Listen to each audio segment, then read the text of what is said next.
Hello everyone, मैं हूँ doctor निधि। तो आज हम बात करते हैं ब्लड डोनेशन के बारे में। जो भी मीथ है, जो भी ट्रूथ है, वो सभी आज इस वीडियो में हम डिस्कस करेंगे। किसको ब्लड देना चाहिए, किसको नहीं देना चाहिए। सबसे पहले तो ब्लड डोनेशन क्यों इम्पोर्टेंट है, क्योंकि एक ब्लड डोनेशन से 3 लाइफ बच सकती है। और जो एक ब्लड डोनेशन है वो क्यों करना चाहिए, क्योंकि ब्लड है वो कभी आर्टिफिशियली बनता नहीं है, इसलिए हमें ज़्यादा ज़रूरत होती है।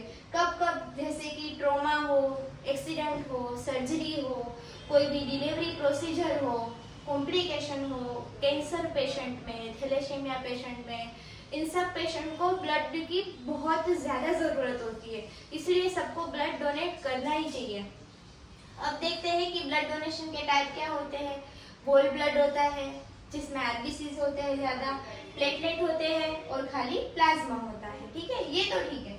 अब who can donate the blood, blood कौन कौन डोनेट कर सकते हैं। सबसे पहले तो एज देखते हैं। 18 से 65 साल के व्यक्ति ब्लड डोनेट कर सकते हैं। अब देखते हैं वजन कितना होना चाहिए। तो वेट होना चाहिए 65 केजी से अप। फिर देखते हैं हीमोग्लोबिन। तो उसमें मेल यानी कि पुरुष और फीमेल यानी कि महिला का अलग अलग क्राइटेरिया है। मेल का क्राइटेरिया है 13 ग्राम परसेंट से ज्यादा खून से, और फीमेल यानी कि महिला का क्राइटेरिया है 12.5 हीमोग्लोबिन हो, उससे ज्यादा महिला डोनेट कर सकती है। और क्या क्या रिक्वायरमेंट है, या जो ब्लड डोनेशन वाला व्यक्ति है वो हेल्दी होना चाहिए और कोई भी एक्टिव इन्फेक्शन होना नहीं चाहिए। ये थे कि ब्लड कौन कौन डोनेट कर सकता है। अब ये है कि कौन कौन डोनेट नहीं कर सकता, ये भी हमें ध्यान रखने की जरूरत है।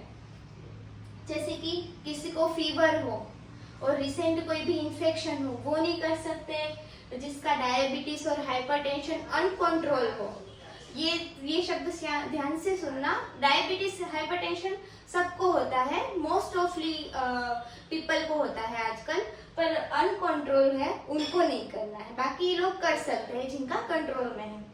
फिर जिसको ट्रिपल एच यानी कि hepatitis B, hepatitis C, HIV जैसे इन्फेक्शन वाले व्यक्ति है वो नहीं कर सकते। फिर प्रेगनेंसी हो, जिसकी फिर रिसेंट डिलीवरी हुए हो, प्रेगनेंसी के बाद 6 महीने तक नहीं कर सकते।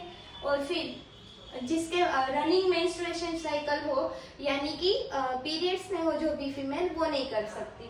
फिर जिसकी कोई रिसेंट में सर्जरी हुई हो या फिर टैटू बनवाया हो, 6 मंथ के बाद वो कर सकते हैं, तब तक नहीं कर सकते। फिर सीवियर एनीमिया के पेशेंट, वो नहीं कर सकते, वो तो ऑब्वियसली बात है। तो ये हमने देख ली है कि किस किस को नहीं करना चाहिए ब्लड डोनेट। अब हम समझते हैं कि ब्लड डोनेट के टाइम प्रोसीजर क्या क्या होती है। What happens during blood donation. पहले तो आप जिस ब्लड डोनेशन कैंप में जा रहे हो वहाँ पे आपको पहले तो 10 से 15 मिनट में ब्लड चेक करेंगे, SpO2 यानी कि ऑक्सीजन नापेंगे, पल्स चेक करेंगे, उसके बाद और हीमोग्लोबिन भी चेक करेंगे वहाँ पे भी। और उसके बाद ब्लड डोनेशन का एक कंसेंट फॉर्म आता है, वो भरने के बाद ब्लड डोनेट की जो प्रोसीजर है वो स्टार्ट होती है। Around 250 to 350 ml blood donate होता है एक टाइम पे। अब इसमें मिथ ये है कि ब्लड डोनेट करने से इम्यूनिटी खत्म हो जाती है या फिर इन्फेक्शन लग जाता है, तो ये सारे मिथ है, ये ट्रूथ नहीं है। ये सारी चीज़ों पे बिलीव मत कीजिए और ब्लड डोनेशन करिए, क्योंकि बहुत ही स्टेराइल कंडीशन में एक MBBS डॉक्टर की प्रेजेंस में ही ब्लड डोनेट होता है। फिर how often can you donate, मतलब आप कितने कितने टाइम पे आप ब्लड डोनेट कर सकते हैं। तो मेल यानी कि पुरुष है वो एवरी 3 मंथ में डोनेट कर सकते हैं, और फीमेल यानी कि स्त्री है वो एवरी 4 मंथ में डोनेट कर सकती है। तो सबको मेरी यही है कि सब डोनेट कीजिए, अपनी जो हेल्दी पर्सन है वो, और मल्टीपल लाइफ्स बचा लीजिए आप। साइड इफेक्ट क्या होते हैं, तो साइड इफेक्ट इसकी माइल्ड होती है। टेम्पररी वीकनेस आती है, फेंटनेस होती है, पर वो टेम्पररी होती है, 1 या 2 दिन की होती है। उसके लिए भी सारी सुविधाएं होती है ब्लड डोनेशन कैंप में। तो उसके लिए तो आप बिल्कुल टेंशन मत लीजिए। फिर what to do before and after. अब आप जैसे कि ब्लड डोनेट करने जा रहे हो तो उससे पहले थोड़ा लाइट मिल लीजिए, थोड़ा पानी पीजिए और रिलैक्स रहिए ताकि आप अच्छे से ब्लड डोनेट कर सके। और आफ्टर क्या करना चाहिए, और आफ्टर भी हमें हैवी मील नहीं लेना है, पानी पीना है और रिलैक्स करना है 10 से 15 मिनट तक। तो ये था सारा जो कि ब्लड डोनेशन का जो आपको पता होना चाहिए।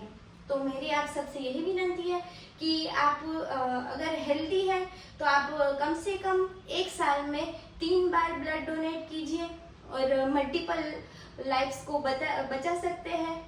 तो थैंक यू फॉर वॉचिंग। ऐसे ही एजुकेशनल वीडियोस के लिए आप मेरी चैनल को लाइक करें, सब्सक्राइब करें। Thank you for watching.